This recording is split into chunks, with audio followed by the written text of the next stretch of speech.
You know, there's something about the arts that really creates a sense of community.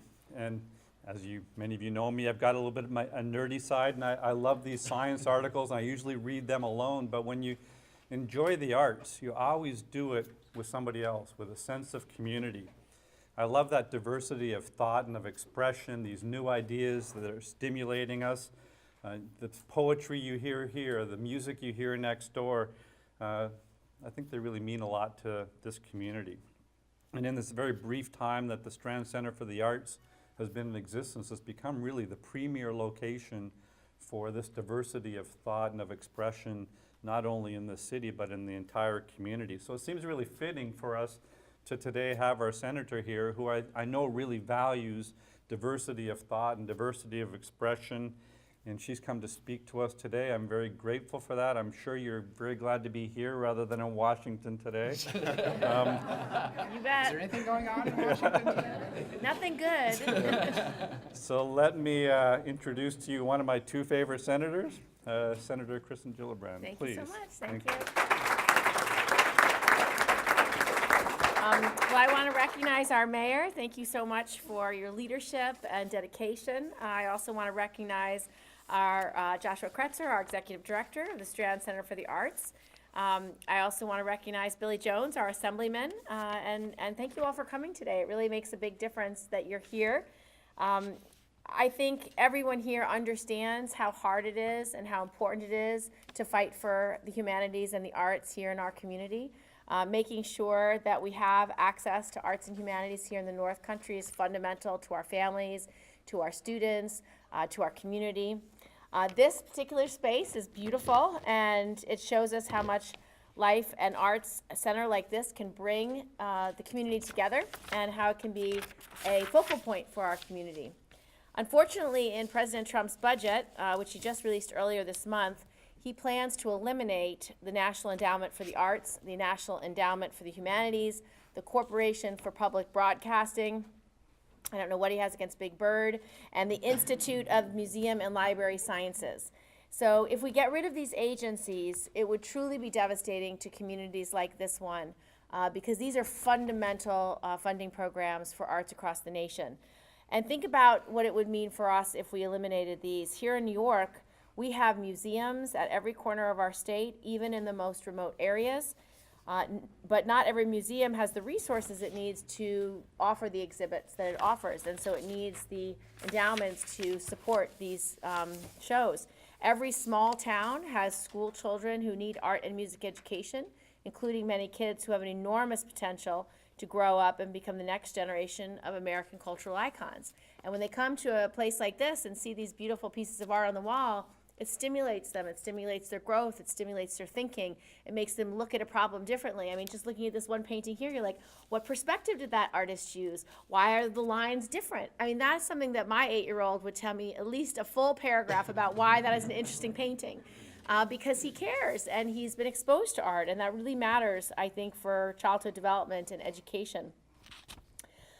Every community has families who want to take their kids to see local art pieces, local masterpieces, but not every family can afford to travel far to see things in big cities.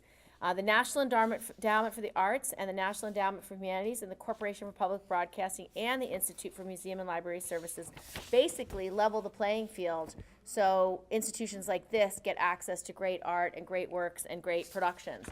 They make it so that arts and humanities are available to everyone regardless of where you live or how much money your family has. They give our students more opportunities to learn about our history.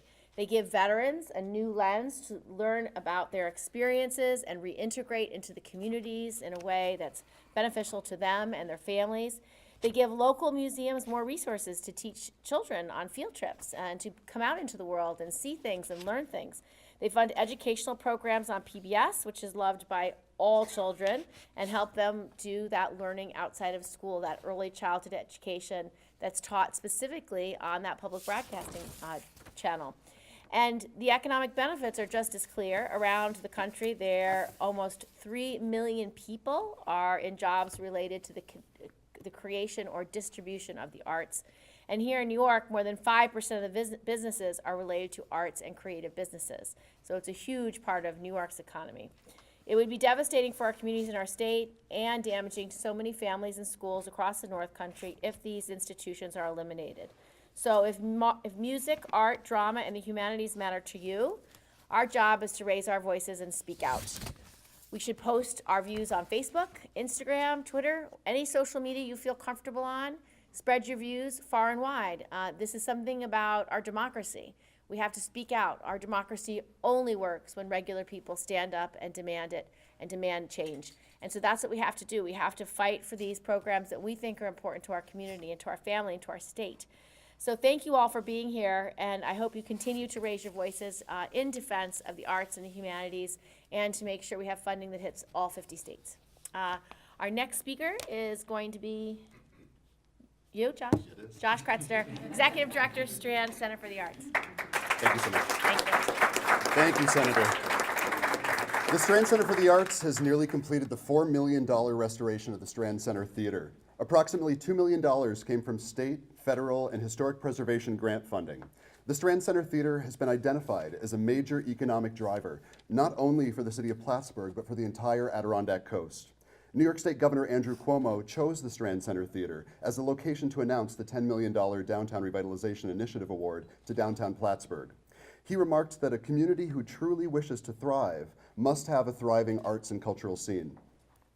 Also, grants from the New York State Council on the Arts help subsidize arts and education programming and general operating expenses, which enable us to best serve our community.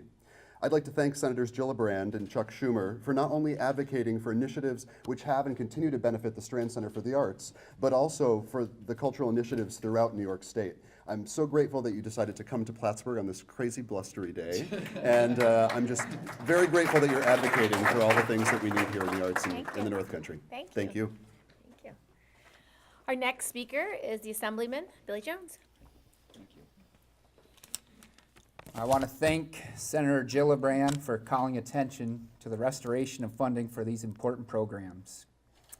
The arts are vital to fostering confidence and personal growth in our communities. Picasso said, "Every child is an artist. The problem is how to remain an artist once he grows up." It is critically important, both at the federal and the state level, that we safeguard adequate humanities funding to ensure our children have not only a creative learning atmosphere in their youth, but also to guarantee that they have venues to express themselves as adults.